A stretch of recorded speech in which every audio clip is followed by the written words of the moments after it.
Hello student, आज जो हम बात करेंगे वो बात करेंगे क्लास 10 चैप्टर नंबर 1 के बारे में। तो स्टूडेंट, हमने एक बेसिक वीडियो बनाई थी आपके लिए, जिसमें हमने क्लास 9 का बेसिक पोर्शन कवर किया था जो क्लास 10 में यूज़ होने वाला है। तो अगर स्टूडेंट आपने वो वीडियो नहीं देखी है तो आप पहले प्लीज़ वो वीडियो देखिए। उससे क्या है, आपने जो 9th में आपको एलिमेंट वगैरह सब कुछ हमने उसमें क्लियर करा दिया है। 30 से 40 मिनट की वो वीडियो है, आप उसे देखिए, फिर आप ये लेक्चर देखिए, फिर आपको जो है कोई भी डाउट आपका नहीं रहेगा। तो स्टूडेंट, हमारा जो चैप्टर है क्लास 10 में चैप्टर नंबर 1 वो है केमिकल रिएक्शन एंड इक्वेशन। तो हम आज इसके बारे में बात करने वाले हैं। अगर हम इसकी बात करें इस चैप्टर की, तो यूपी बोर्ड में ये 7 से 8 मार्क्स का आता है। तो काफ़ी अच्छा चैप्टर है, इजी चैप्टर है। अगर आप मार्क्स गेन करना चाहते हैं तो ये चैप्टर आपके लिए काफ़ी इंपॉर्टेंट होने वाला है, क्योंकि यहाँ से 7 से 8 मार्क्स के सिंपल क्वेश्चन आते हैं। आपको इसमें अभिक्रिया बैलेंस करने के लिए आ जाती है, संतुलित करने के लिए आ जाती है, या अभिक्रिया के प्रकार पूछे जाते हैं। तो ये सब चीज़ें आसान चीज़ें आती हैं, आपको आसानी से क्लियर हो जाएगी। तो स्टूडेंट, इस चैप्टर के जो है वो 3 से 4 लेक्चर होंगे, और आपको इस चैप्टर की पूरी PDF यानी कि नोट्स लास्ट लेक्चर के डिस्क्रिप्शन में मिल जाएगी। जब लास्ट लेक्चर होगा उसमें आपको मिल जाएगा। आप नोट भी कर सकते हैं, आप खुद से भी अपना नोट्स बनाएं और PDF भी आप डाउनलोड कर सकते हैं। तो स्टूडेंट, हम एक डेफिनेशन आपको क्लियर कराते चलेंगे विद एग्जाम्पल के, तो आपको क्लियर हो जाएगा। तो स्टूडेंट, अगर हम बात करें तो हमारे जो चैप्टर का नाम है वो है रासायनिक अभिक्रिया एवं समीकरण। तो थोड़ा सा इसके बारे में समझ लेते हैं। देखो, रासायनिक अभिक्रिया एवं समीकरण क्या है हमारे चैप्टर का नाम? रासायनिक अभिक्रिया एवं समीकरण। तो ये हमारे चैप्टर का नाम है। इंग्लिश में हम इसे कहते हैं केमिकल रिएक्शन एंड इक्वेशन। क्या बोलते हैं? केमिकल रिएक्शन एंड इक्वेशन बोलते हैं। तो आपको थोड़ा चैप्टर का बेसिक समझना जरूरी है। देखो, केमिकल रिएक्शन, आपका चैप्टर का नाम है रासायनिक अभिक्रिया एवं समीकरण। तो हम सबसे पहले बात करेंगे रासायनिक अभिक्रिया क्या होती है, फिर बात करेंगे रासायनिक समीकरण किसे कहते हैं, फिर हम इसके बाद देखेंगे रासायनिक अभिक्रिया और रासायनिक समीकरण में क्या डिफरेंस होता है, क्या अंतर होता है, फिर उसके बाद करेंगे रिएक्शन कैसे बैलेंस करते हैं, और फिर अभिक्रिया के प्रकार देखेंगे। तो स्टूडेंट, हमारा चैप्टर का नाम रासायनिक अभिक्रिया एवं समीकरण है, आप इसे नोट कर लीजिए। अब बात करते हैं सबसे पहले रासायनिक अभिक्रिया के बारे में बात करते हैं। तो पहला जो टॉपिक है वो क्या है? रासायनिक अभिक्रिया। आप खुद से भी नोट्स बनाइए और आपको नोट्स मिल भी जाएंगे, PDF मिल जाएगी। रासायनिक अभिक्रिया, देखो हम आपको डेफिनेशन भी लिखा चलेंगे। अगर हम रासायनिक अभिक्रिया की बात करें तो इसे हम इंग्लिश में कहते हैं केमिकल रिएक्शन। क्या बोलते हैं? Chemical reaction. अब केमिकल रिएक्शन की देखो डेफिनेशन आप समझिए, फिर हम आपको एग्जांपल समझाएंगे। तो डेफिनेशन क्या कह रही है? रासायनिक अभिक्रिया वे पदार्थ हैं। देखो, आप बहुत ध्यान समझें, रासायनिक अभिक्रिया वे पदार्थ हैं। डेफिनेशन आपके लिए इंपॉर्टेंट नहीं है, लेकिन आप लिख सकते हैं। रासायनिक अभिक्रिया आपको समझना बहुत ज्यादा जरूरी है, क्योंकि बार बार हम इस टर्म का यूज करेंगे। रासायनिक अभिक्रिया वे पदार्थ हैं, रासायनिक अभिक्रिया वे पदार्थ हैं जिनमें, रासायनिक अभिक्रिया वे पदार्थ हैं जिनमें दो या दो से अधिक, दो या दो से अधिक, देखो आपके सामने बहुत अच्छी चीज लिखी है, दो या दो से अधिक पदार्थ मिलकर एक नए गुण धर्म वाले, एक नए गुण धर्म वाले, देखो इसका मतलब भी आपको हम समझाएंगे, आप पहले बस इतना समझिए। एक नए गुण धर्म वाले पदार्थ का निर्माण करते हैं, पदार्थ का निर्माण करते हैं। तो रासायनिक अभिक्रिया कहलाती है। क्या कहलाती है? जिसमें क्या हो रहा है, एक नए दो पदार्थ मिलकर क्या कर रहे हैं? एक नए पदार्थ का निर्माण कर रहे हैं। क्या कर रहे हैं? एक नए पदार्थ का निर्माण कर रहे हैं। तो उसे क्या कहते हैं? उसे कहते हैं रासायनिक अभिक्रिया। देखो आप इस चीज को समझिए, रासायनिक अभिक्रिया वे पदार्थ हैं जिनमें दो या दो से अधिक, दो पदार्थ भी हो सकते हैं, दो से अधिक भी हो सकते हैं, दो या दो से अधिक पदार्थ मिलकर एक नए गुण धर्म वाले, एक नई प्रॉपर्टी वाले, नए गुण धर्म वाले पदार्थ का निर्माण करते हैं। अब इस चीज को हम एग्जाम्पल समझते हैं। तो एग्जाम्पल से क्या समझेंगे इस चीज को? आपके सामने क्या है? हमने आपके सामने एग्जाम्पल लिया। देखो आपको, आप जब क्लियर होगा, हमने आपके सामने लिया हाइड्रोजन। क्या लिया? हाइड्रोजन। और ये लिया हमने ऑक्सीजन, और हमें मिल रहा है वाटर। तो यहाँ से आपको क्लियर हो जाएगा। देखो यहाँ पे क्या बोला गया, डेफिनेशन क्या कह रही है? रासायनिक अभिक्रिया वे पदार्थ हैं जिनमें दो या दो से अधिक, कितने हो सकते हैं? दो भी हो सकते हैं और दो से अधिक भी हो सकते हैं। दो पदार्थ हो सकते हैं, दो से अधिक भी हो सकते हैं। तो देखो हाइड्रोजन क्या है, हाइड्रोजन क्या है, एक गैस है। हाइड्रोजन क्या है, एक गैस है। और ऑक्सीजन है, ये भी एक गैस है। और वाटर क्या होता है, ये लिक्विड होता है। वाटर क्या होता है, लिक्विड होता है। ये क्या होता है, द्रव होता है। तो देखो यहाँ पे हाइड्रोजन और ऑक्सीजन मिलकर क्या बना रहे हैं, एक नए गुण धर्म वाला पदार्थ बना रहे हैं। देखो ये गैस है और ये क्या है, ये लिक्विड है। तो ये क्या है, एक नई चीज बननी है। ये क्या है, एक नई चीज बननी है। तो अगर हम आपसे एक और एग्जांपल की बात करें, यहाँ पे देखो, अगर मैं आपसे बोलूं जैसे मैग्नीशियम, आपने लिया मैग्नीशियम प्लस ऑक्सीजन, और आपको क्या मिला, मैग्नीशियम ऑक्साइड। क्या मिला, मैग्नीशियम ऑक्साइड। देखो मैग्नीशियम, अगर आप मैग्नीशियम के रिबन को अगर जलाते हैं, ऑक्सीजन का मतलब जलाना, अगर आप मैग्नीशियम के रिबन को जलाते हैं तो आपको क्या मिलता है, मैग्नीशियम ऑक्साइड, यानी कि आपको राख मिलती है। तो इस तरीके से आप दो चीज ले रही हैं और एक नई चीज मिल रही है। यही तो आपने डेफिनेशन में लिखा कि रासायनिक अभिक्रिया वे पदार्थ हैं जिनमें दो या दो से अधिक पदार्थ मिलकर एक नए गुणधर्म वाले, एक नई प्रॉपर्टी, एक नई चीज मिल रही है आपको। आपको दो चीज कंबाइन करके एक नई चीज मिल रही है जिसकी प्रॉपर्टी अलग है। हाइड्रोजन की प्रॉपर्टी अलग है, वाटर की प्रॉपर्टी अलग है। तो दो चीज मिलाकर आपको क्या मिल रहा है, एक नई चीज मिल रही है। तो इसे क्या कहते हैं, इसे रासायनिक अभिक्रिया कहते हैं। तो आपको स्टैंड आउट क्लियर हो चुका होगा। रासायनिक अभिक्रिया वे पदार्थ हैं जिनमें दो या दो से अधिक पदार्थ मिलकर एक नए गुणधर्म वाले पदार्थ का निर्माण करते हैं। वो क्या कहलाती है, रासायनिक अभिक्रिया कहलाती है। ये चीजें आपको क्लियर हो चुकी होगी। हमने आपको एग्जांपल समझाया, जैसे आप हाइड्रोजन गैस और ऑक्सीजन गैस लेते हैं, अगर आप इन दोनों को कंबाइन करते हैं तो आपको मिलता है वाटर। अब देखो हाइड्रोजन क्या है, हाइड्रोजन वो गैस की फॉर्म में होती है और ऑक्सीजन वो भी गैस की फॉर्म में होती है, लेकिन आपको मिल क्या रहा है, वाटर, जल। वो काय के फॉर्म में है, वो है द्रव, लिक्विड। तो आपको एक नई चीज मिल रही है, गैस से आपको लिक्विड मिल रहा है, तो आपको नई चीज मिल रही है। तो यही तो आपसे डेफिनेशन में बोला गया। यहाँ पे मैग्नीशियम और ऑक्सीजन मिल क्या रहा है, मैग्नीशियम ऑक्साइड। ये चीजें आपको यहाँ पे क्लियर करनी है। अब बात करते हैं हम नेक्स्ट टॉपिक की तरफ। अब आप क्या करते हैं, नेक्स्ट टॉपिक देखते हैं। तो आप क्या करेंगे, वीडियो को पॉज करेंगे और इसे नोट करेंगे।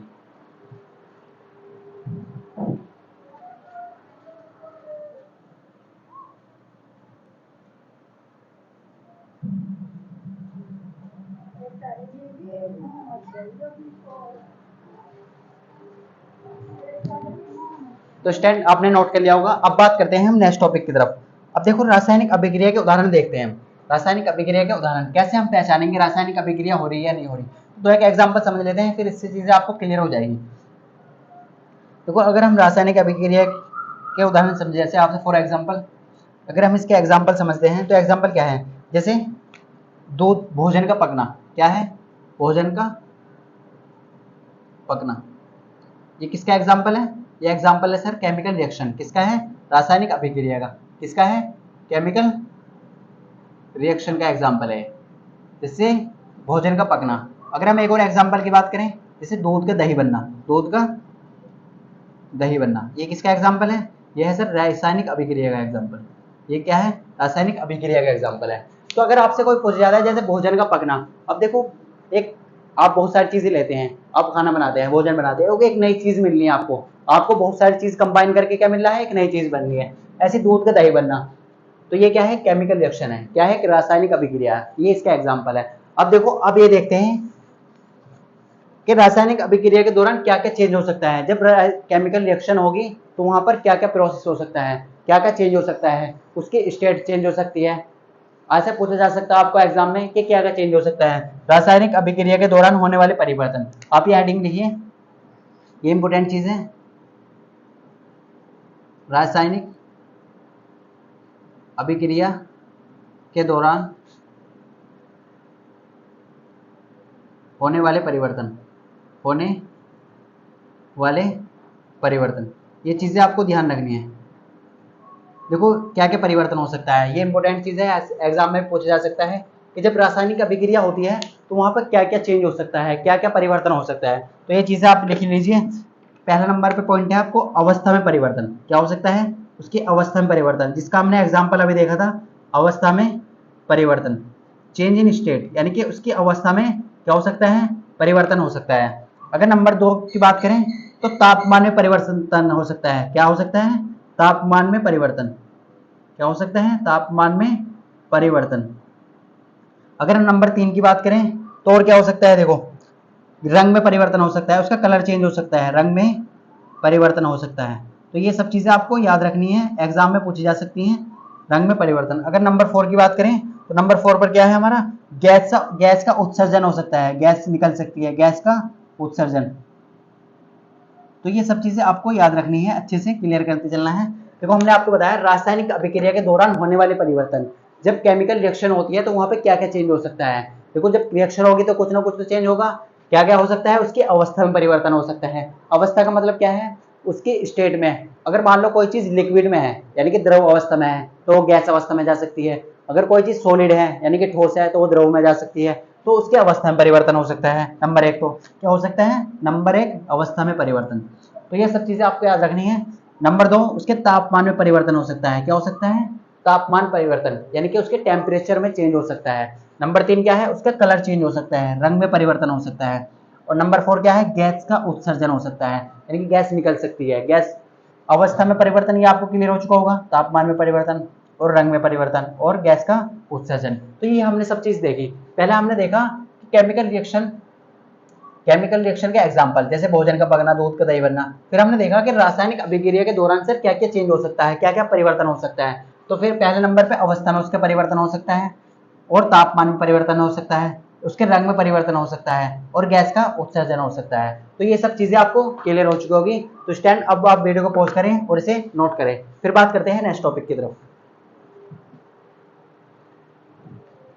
तो आपने नोट कर लिया होगा। अब हम देखते हैं, देखो नेक्स्ट चीज की तरफ चलते हैं।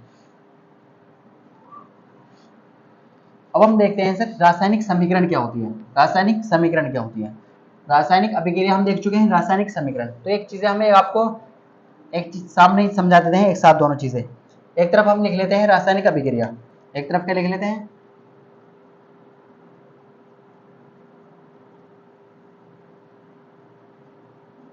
रासायनिक अभिक्रिया यानी कि केमिकल रिएक्शन। और एक तरफ लिख लेते हैं हम रासायनिक समीकरण, क्या लिख लेते हैं, रासायनिक समीकरण। तो ये दोनों चीजें आपको क्लियर हो जानी चाहिए, ये इंपॉर्टेंट चीजें हैं। देखो रासायनिक समीकरण और रासायनिक अभिक्रिया में क्या डिफरेंस होता है ये अब हम देखने वाले हैं। तो सबसे पहले आप ये समझिए, अगर मैं एक चीज को ऐसे लिख लेता हूं, देखो अभी हमने देखा था, मैंने लिखा यहाँ पे मैग्नीशियम प्लस ऑक्सीजन और हमें क्या मिल रहा है, मैग्नीशियम ऑक्साइड। क्या मिल रहा है हमें, मैग्नीशियम ऑक्साइड। अगर मैं एक और एग्जाम्पल की बात करूं, जैसे कार्बन प्लस ऑक्सीजन और हमें क्या मिला है यहाँ पे, carbon dioxide, carbon dioxide. देखो ये चीजें हमारे सामने दो रिएक्शन लिखी हुई है, यहाँ पे हमारे सामने दो अभिक्रिया लिखी हुई है। देखो ये क्या है, मैग्नीशियम प्लस ऑक्सीजन, तो हमें क्या मिल रहा है, मैग्नीशियम ऑक्साइड। दूसरे में कार्बन प्लस ऑक्सीजन, तो हमें क्या मिल रहा है, कार्बन डाइऑक्साइड। अब देखो आप हिंदी मीडियम के बच्चे हैं तो आप मैग्नीशियम को भी हिंदी में मैग्नीशियम ही लिखेंगे, ऑक्सीजन को भी आप ऑक्सीजन ही लिखेंगे, मैग्नीशियम ऑक्साइड को भी आप मैग्नीशियम ऑक्साइड लिखेंगे। नाम सेम है, आप हिंदी में लिख लीजिए, इंग्लिश में लिख लीजिए, आपको क्लियर हो जाना चाहिए। देखो मैग्नीशियम प्लस ऑक्सीजन तो हमें क्या मिला, magnesium oxide. Carbon plus oxygen तो कार्बन डाइऑक्साइड। अब रासायनिक समीकरण किसे कहते हैं, तो रासायनिक अभिक्रिया तो हमने देखी सर। अब देखो ये इनके नाम के फॉर्म में लिखी है, इनके शब्दों के रूप में लिखी हुई है, वर्डों के फॉर्म में लिखी हुई है। क्या है, इनके वर्डों के फॉर्म में। अगर हम इस चीज को सिंबलों के फॉर्म में लिख लेते हैं, जैसे अगर मैं आपसे बात करूं कि हाइड्रोजन का सिंबल बताइए आप मुझे, तो आप कहेंगे सर हाइड्रोजन का तो सिंबल H होता है। अगर मैं आपसे बात करूं कि आप मैग्नीशियम का सिंबल बताइए, तो आप कहेंगे सर मैग्नीशियम का सिंबल तो Mg होता है। अगर मैं आपसे बोलूं कि आप कार्बन का सिंबल बताइए, तो आप कहेंगे सर कार्बन का जो प्रतीक सिंबल होता है वो होता है C। अगर मैं आपसे बोलूं सोडियम का सिंबल बताइए, तो आप क्या कहेंगे कि सर सोडियम का जो सिंबल होता है वो Na होता है। तो अगर मैं इस चीज को, अगर मैं इस शब्द समीकरण को, इसे बोलते हैं शब्द समीकरण, वर्ड इक्वेशन। तो अगर मैं इस शब्द समीकरण को, शब्द अभिक्रिया को सिंबलों के फॉर्म में लिख देता हूं, तो वो क्या कहलाएगी, रासायनिक समीकरण। आप मुझे ये बताइए, देखो इस चीज को मैं ऐसे लिख लेता हूं यहाँ पे, आप बहुत ध्यान से देखें यहाँ पे। तो मैग्नीशियम, आप मुझे ये बताइए मैग्नीशियम का सिंबल क्या होता है, Mg। क्या होता है, Mg प्लस यहाँ पे क्या है, ऑक्सीजन। तो ऑक्सीजन गैस की फॉर्म में पाया जाता है तो क्या लेंगे, O2 लेंगे सर।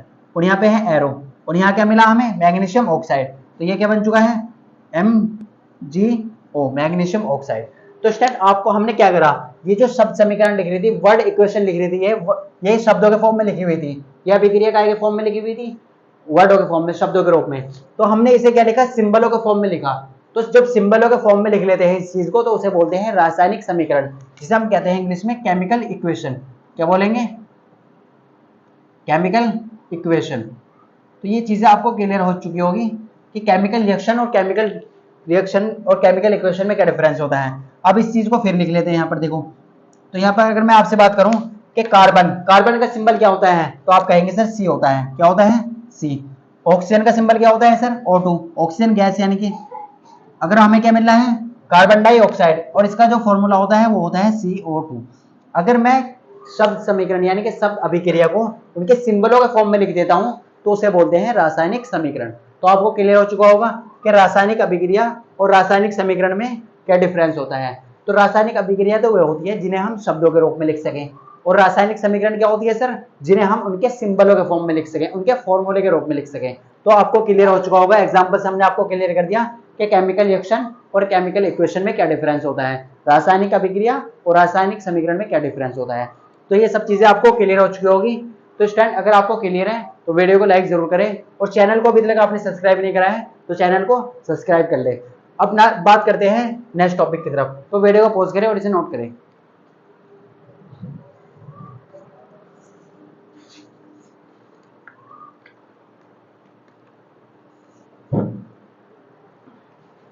तो स्टैंड आपने नोट कर लिया होगा। देखो अब बात करते हैं हम नेक्स्ट टॉपिक की तरफ। अब बात करते हैं जहां से एग्जाम में क्वेश्चन आता है। देखो यहाँ से एग्जाम में क्वेश्चन नहीं आएगा, लेकिन जहां से एग्जाम में क्वेश्चन आता है अब उसकी तरफ चलते हैं। ये इंपॉर्टेंट चीजें हैं, 2023 में यहाँ से एग्जाम में क्वेश्चन पूछा जा चुका है। आप बहुत ध्यान से समझे इस चीज को, जो अब टॉपिक की हम बात करने वाले हैं। देखो दो चीजें हम क्लियर करने वाले हैं। पहला जो हमारा टॉपिक है वो है अभिकारक क्या होता है सर। देखो ये इंपॉर्टेंट चीज है, इंपॉर्टेंट की कैटेगरी में डाले से हम। यहाँ से एग्जाम में क्वेश्चन आता है, एग्जाम में क्वेश्चन आ चुका है। यहाँ से कब आया था? 2023 में यहाँ से क्वेश्चन आ चुका है, और वो भी कितने मार्क्स का? 2 मार्क्स का।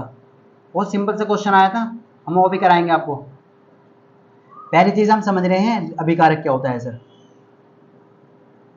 ये चीजें आपको समझनी बहुत ज्यादा जरूरी है, क्योंकि बार बार हम इसका यूज करने वाले हैं। इसे हम बोलते हैं रिएक्टेंट।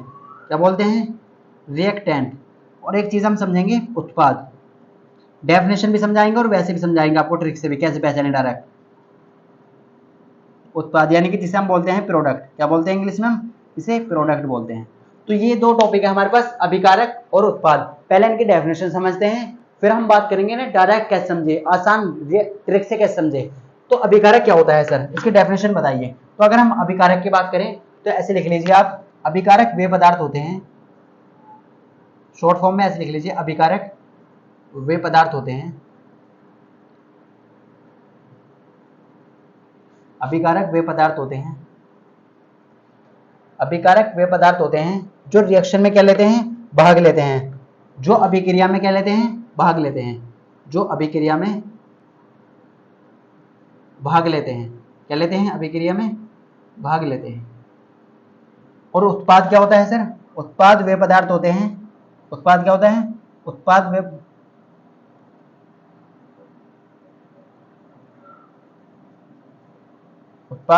वे पदार्थ होते हैं उत्पाद क्या होता है? उत्पाद वे पदार्थ होते हैं जिसका निर्माण अभिकारकों से मिलकर बना होता है। क्या होगा? जिसका निर्माण, ये किससे मिलकर बनेगा? जिसका निर्माण अभिकारक से मिलकर बना होता है।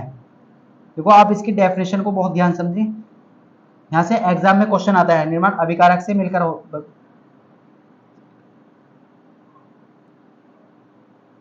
मिलकर बना होता है। देखो अगर आपको कुछ चीज समझ में नहीं आ रही तो हम चीजों को बोल रहे हैं, आप ऐसे भी समझ सकते हैं। देखो डेफिनेशन क्या है, अभिकारक वे पदार्थ होते हैं जो अभिक्रिया में भाग लेते हैं। तो इस चीज को हम ऐसे लिख लेते हैं यहाँ पे, अब आपको कंफ्यूज ना हो, यह है अभिकारक। तो अभिकारक क्या है? अभिकारक वे पदार्थ हैं जो अभिक्रिया में भाग लेते हैं। और उत्पाद क्या है? उत्पाद वे पदार्थ है जिसका निर्माण अभिकारकों से मिलकर होता है। सर ये क्या है? इसे एग्जाम्पल से समझाइए। तो एग्जाम्पल से समझते हैं हम चीजों को। देखो अगर मैं एग्जाम्पल ले लेता हूँ, देखो यहाँ पर ही हम क्या लेते हैं, यहाँ एग्जाम्पल ले लेते हैं। इस चीज से आपको क्लियर कराएंगे। एग्जाम्पल ले लेते हैं। देखो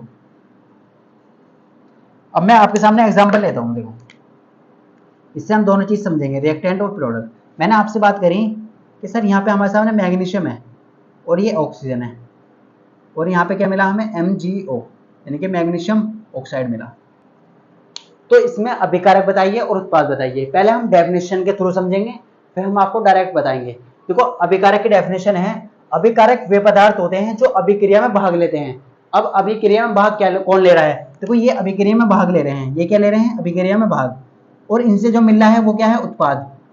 क्योंकि उत्पाद क्या हमने डेफिनेशन क्या देखी, उत्पाद वे पदार्थ होते हैं जिसका निर्माण अभिकारकों से मिलकर होता है। तो इसका निर्माण जो हो रहा है वो किससे मिलकर हो रहा है? अभिकारकों से मिलकर।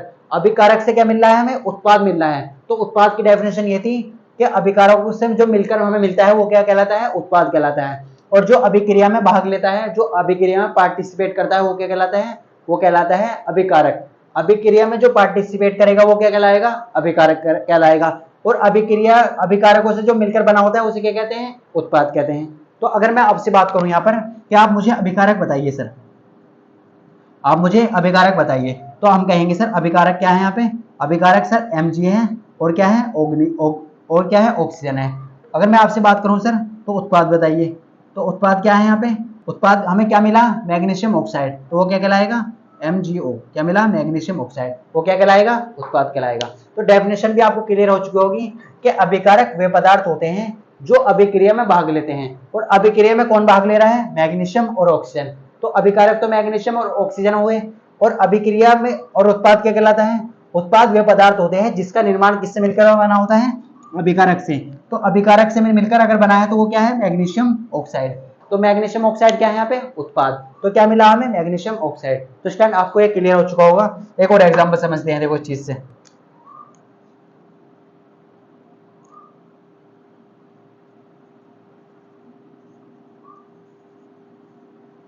अब आप मुझे बताइए,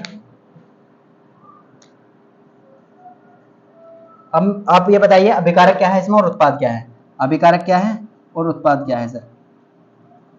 अभिकारक और उत्पाद बताइए। तो आप कहेंगे सर अभिकारक क्या होता है? जो अभिक्रिया में भाग लेता है, जो अभिक्रिया में भाग लेता है वो क्या है? अभिकारक। क्या है वो? अभिकारक। तो अभिकारक क्या है यहाँ पे? कार्बन और ऑक्सीजन। क्या है? कार्बन और ऑक्सीजन। क्या है? कार्बन और ऑक्सीजन।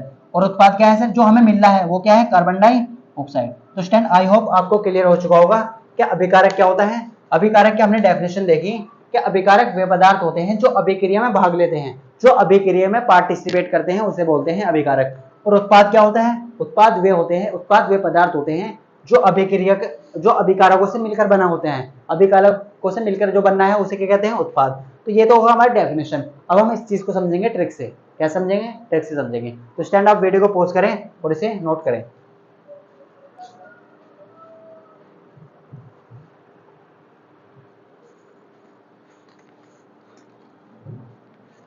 तो स्टैंड आपने नोट कर लिया होगा। अब बात करते हैं हम, देखो कैसे सर हम डेफिनेशन डायरेक्ट कैसे समझे। तो अब आपको इंपॉर्टेंट चीजें कराने वाले हैं, इस चीज को आप बहुत ध्यान समझे। आपको नोट्स बनाने हैं अपने, तभी आपको चीजें क्लियर होंगी, रिवाइज करने में आपको आसानी होगी।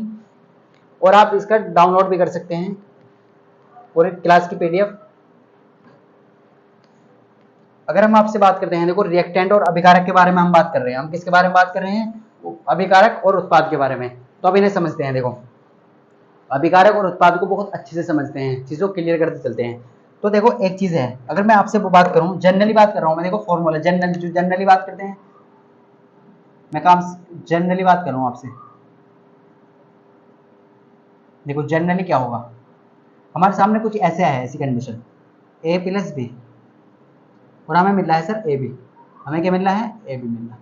पहले तो हमने देखा डेफिनेशन से, अब हम देखते हैं इसे ट्रिक से। तो देखो अगर मैं इस बात की बात करूं, हमारी तरफ हमें क्या मिल रहा है? A और B, और हमें क्या मिल रहा है उससे मिलकर? AB। तो ये तो हमारी डेफिनेशन थी। अब डायरेक्ट समझे, देखो इस पोर्शन, इसमें दो पोर्शन है, एक तो ये वाला और एक ये वाला। इसे बोलते हैं एरो। क्या बोलते हैं? एरो। तो एरो का जो ये वाला पोर्शन होता है इसे बोलते हैं हम मैथमेटिकली टेल। क्या बोलते हैं? टेल। जैसे आपने देखा होगा हेड टेल, तो ये वाला हेड टेल है, आप समझ लीजिए हेड टेल, तो इसे बोलते हैं टेल। और इस पोर्शन को हम बोलते हैं हेड। अगर हम मैथमेटिकली इसे बात करते हैं तो मैथ की लैंग्वेज में हम इसे बोलते हैं हेड और इसे बोलते हैं टेल। तो आप हमेशा ये याद रखना है कि टेल की तरफ जो लिखा हुआ होगा वो हमेशा अभिकारक होगा।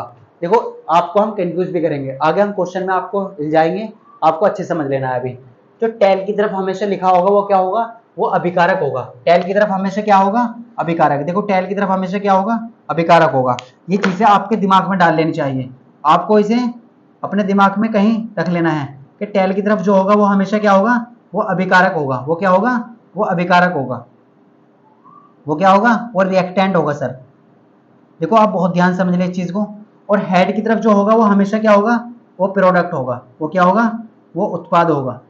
देखो अभी हम क्वेश्चन पूछेंगे आपसे, आप यहाँ पे चकमक आ जाएंगे।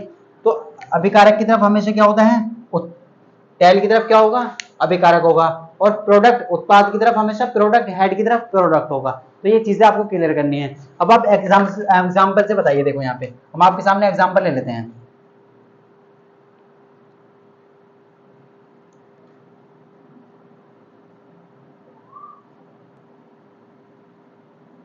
देखो ये क्वेश्चन जो है, ये क्वेश्चन 2023 में पूछा गया था 2 मार्क्स का। ये क्वेश्चन कब आया था, 2023 में। कितने नंबर का, 2 नंबर का। तो ऐसे क्वेश्चन एग्जाम में आते हैं, आप बहुत ध्यान समझिए। इसमें पूछा गया आपसे अभिकारक बताइए और उत्पाद बताइए। अभिकारक बताइए और उत्पाद बताइए। तो आपको 2 चीजें बतानी है। तो हमने अभी आपको बताया, आप देखिए 2 पोर्शन देखिए। इस पोर्शन को क्या बोलते हैं हम, टेल बोलते हैं। इसे टेल बोलते हैं और इसे बोलते हैं सर हेड। तो आपने बताया था सर हमेशा टेल की तरफ क्या होगा, अभिकारक होगा, और हेड की तरफ हमेशा उत्पाद होगा। तो आपको क्या बताना है, अभिकारक क्या है, यहाँ पे जेड अलग अलग लिखना है। देखो जेड को बोलते हैं जिंक। क्या बोलते हैं, जिंक। H2SO4 क्या है, H2SO4 सल्फ्यूरिक एसिड। आगे बताएंगे फॉर्मूले कैसे लिखते हैं। सॉरी, देखो यहाँ पे उत्पाद, उत्पाद को बोलते हैं प्रोडक्ट। तो प्रोडक्ट कैसे पहचानेंगे आप, देखो हेड की तरफ जो होगा वो हमेशा क्या होगा, उत्पाद होगा। वो क्या है, ZnSO4 यानी कि जिंक सल्फेट, इसे बोलते हैं जिंक सल्फेट। और H2 यानी कि हाइड्रोजन गैस। तो ये क्वेश्चन 2023 में 2 नंबर का पूछा गया था और कितना आसान था ये आप ये देखिए। आपको अभिकारक और उत्पाद पहचानना बहुत आसान है। वो कैसे पहचानेंगे आप, हमेशा टेल की तरफ आपको याद रखना है, टेल की तरफ क्या होगा, अभिकारक होगा, और हेड की तरफ उत्पाद होगा। बस यह चीजें आपको याद रखनी है। अब आपसे एक क्वेश्चन करते हैं। देखो आप इसका आंसर बताइए। आप क्या करना है, आपको इसका आंसर बताना है।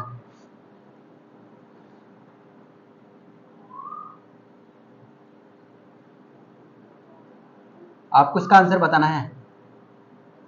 अब आप यहाँ पे कंफ्यूज हो जाएंगे। आप बहुत सारे बच्चे सोच रहे हैं कि सर ऐसे भी आ सकता है क्वेश्चन, बिल्कुल आ सकता है ऐसा भी। अभिकारक बताना है और उत्पाद बताना है। अभी आपको क्या बताना है, अभिकारक और उत्पाद। तो आप वीडियो को पॉज करें पहले और इसे खुद से सोल्व करें और फिर इसका आंसर बताइए।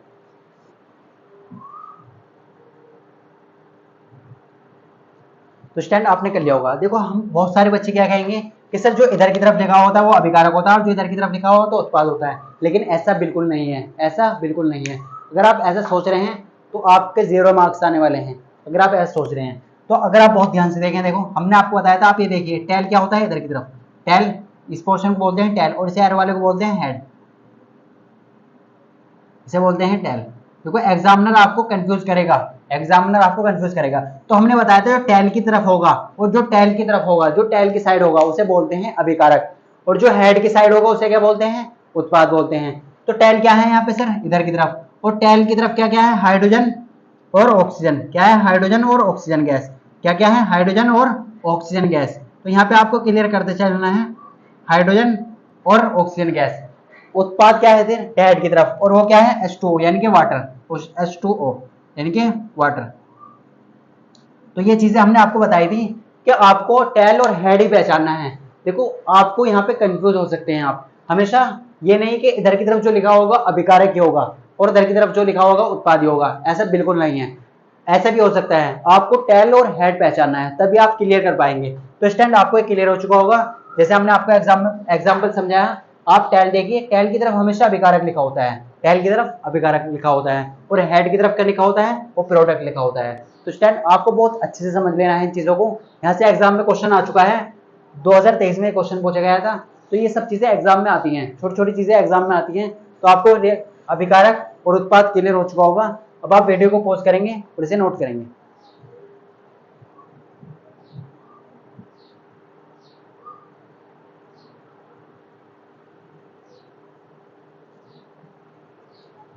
तो आपने नोट कर लिया होगा। देखो अब आपके लिए एक क्वेश्चन ले लेते हैं हम।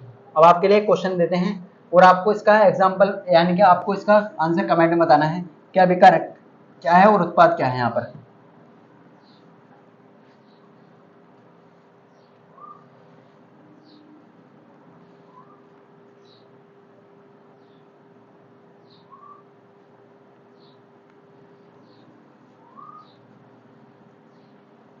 अगर हम आपसे बात करते हैं, देखो इसका आंसर आपको कमेंट में बताना है।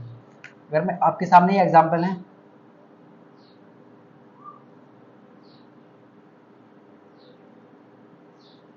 देखो आपको क्या बताना है, आपको अभिकारक बताना है। अभिकारक बोले तो रिएक्टेंट, अभिकारक तो रिएक्टेंट। अगर और आपको उत्पाद बताना है, यानी कि प्रोडक्ट, यानी कि प्रोडक्ट। तो ये सब चीज़ें आपको क्लियर करते चलना है। अभिकारक बताना है और उत्पाद बताना है, और इसका आंसर आपको कहाँ देना है, आप सब जानते हैं कहाँ देना है, कमेंट में। आपको कमेंट में इसका आंसर बताना है, इसमें अभिकारक क्या है और उत्पाद क्या है, ये सब चीज़ें आपको क्लियर करते चलना है। अब बात करते हैं हम नेक्स्ट टॉपिक की तरफ। अब जो हमारे जो नेक्स्ट टॉपिक है वो क्या है कि सर रासायनिक समीकरण को कैसे बैलेंस करें, इक्वेशन कैसे बैलेंस करें। देखो 4 नंबर 5 नंबर आपके सिक्योर होने वाले हैं, 5 नंबर आपके पक्के होने वाले हैं रासायनिक समीकरण को बैलेंस करने में। ये सबसे इंपॉर्टेंट टॉपिक है इस चैप्टर का। अगर हम सबसे इंपॉर्टेंट टॉपिक की बात करें तो रासायनिक समीकरण को बैलेंस करना, संतुलित करना ही आपको आना चाहिए। तो आपको रासायनिक समीकरण को बैलेंस करना ही आना चाहिए, ये सबसे इंपॉर्टेंट है। अब आप ये पहले नोट करें और इसका आंसर कमेंट में आपको बताना है। अब बात करते हैं कि रासायनिक समीकरण को कैसे बैलेंस करते हैं, जो हमारा सबसे इंपॉर्टेंट है। यहाँ से आपके 5 मार्क्स पक्के हो सकते हैं, यहाँ से आपके 5 मार्क्स हो सकते हैं। तो ये चीज़ें आपको क्लियर करते चलना है। तो देखो अगर हम बात करें आपसे कि रिएक्शन को बैलेंस कैसे करते हैं स्टूडेंट, तो इसके दो तरीके होते हैं। एक तो आपने पढ़ा होगा द्रव्यमान, मास। जैसे हाइड्रोजन की बात करें तो हाइड्रोजन का मास होता है 1 U, हीलियम का 4 U।